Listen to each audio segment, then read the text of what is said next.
गाजियाबाद से एक ऐसी दिल दहला देने वाली खबर सामने आई है जिसने पूरे इलाके को झकझोर कर रख दिया है। त्योहार का दिन था, हर तरफ लोग खुशियां मना रहे थे, लेकिन गाजियाबाद के खोड़ा इलाके में कुछ ऐसा हुआ जिसने इंसानियत को शर्मसार कर दिया।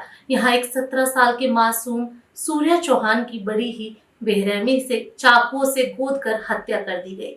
त्योहार के दिन उसे पार्टी के बहाने और कुर्बानी दिखाने के नाम पर घर से बुलाया जाता है और फिर जो हुआ वो रूह कपा देने वाला है। पुरानी रंजिश के नाम पर, या यूं कहें कि एक सोची समझी साजिश के तहत उस मासूम को मौत के घाट उतार दिया गया।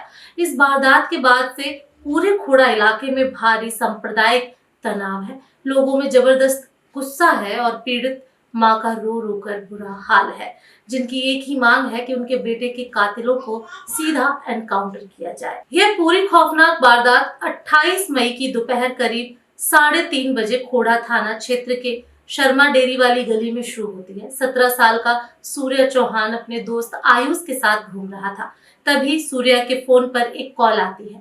कॉल करने वाला कोई अजनबी नहीं था, बल्कि उसका ही एक पुराना परिचित असद था। असद सूर्या से कहता है कि आज बकरी ईद है, आ जाओ साथ में ईद मनाते हैं और तुम्हें कुर्बानी दिखाते हैं।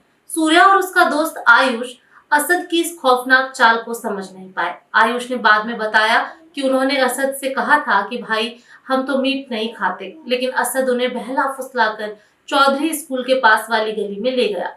वहां पहले से ही एक पूरी फौज तैयार बैठी थी। असद के साथ नवाब, फरहान, आतिफ, सारिक और 5 से 6 बाकी लड़के घात लगाए बैठे थे। जैसे ही सूर्य वहां पहुंचा, इन लड़कों ने उसे चारों तरफ से दबोच लिया।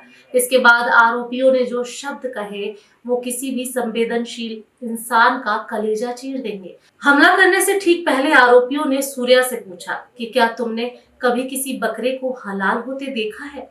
यह बात कहते ही बिना संभलने का मौका दिए असद और उसके साथियों ने बड़े बड़े चाकुओं से सूर्या पर ताबड़तोड़ हमला कर दिया।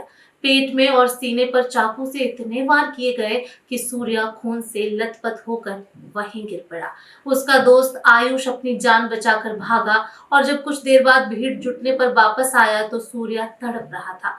आयुष ने एक स्थानीय लड़के की मदद से सूर्या को काफी गंभीर हालत में नोएडा के सेक्टर 62 स्थित फोर्टिस अस्पताल की इमरजेंसी में भर्ती कराया गया।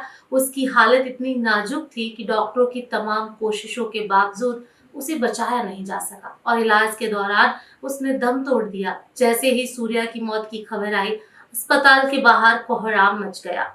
यहाँ पीड़ित परिवार ने अस्पताल प्रशासन पर भी बहुत गंभीर आरोप लगाए।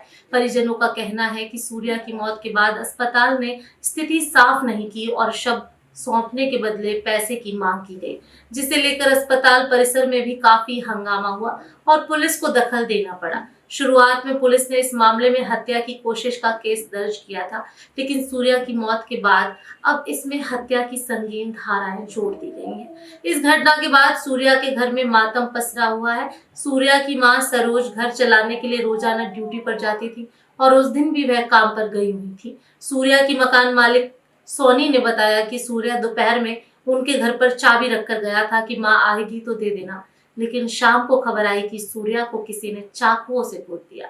सूर्या की माँ का गुस्सा और दर्द इस वक्त 7वें आसमान पर है। उन्होंने रोते हुए कैमरे पर कहा कि जैसे मेरे बेटे के पेट में चाकू घोंपा गया, वैसे ही उस लड़के के पेट में चाकू घोंपूंगी और उसकी आंतें बाहर निकाल दूंगी।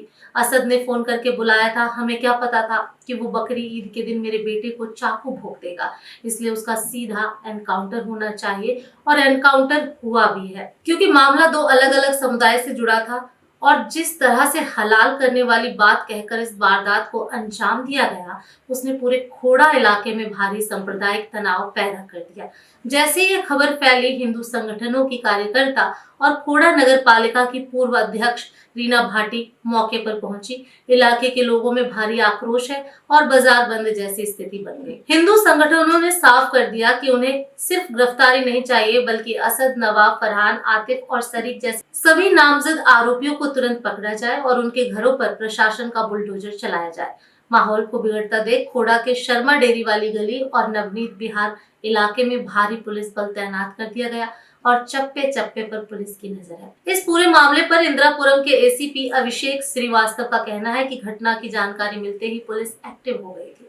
आरोपियों को पकड़ने के लिए पुलिस की कई टीमें गठित की गई और असद का एनकाउंटर कर दिया गया है। कुछ संदिग्ध को हिरासत में भी लिया गया, जिनसे पूछताछ चल रही है। विवाद की रंजिश में कोई इस कदर हैवान कैसे हो सकता है कि त्योहार के दिन किसी को झांसा देकर बुलाए और इस बर्बरता से मौत के घाट उतार दे।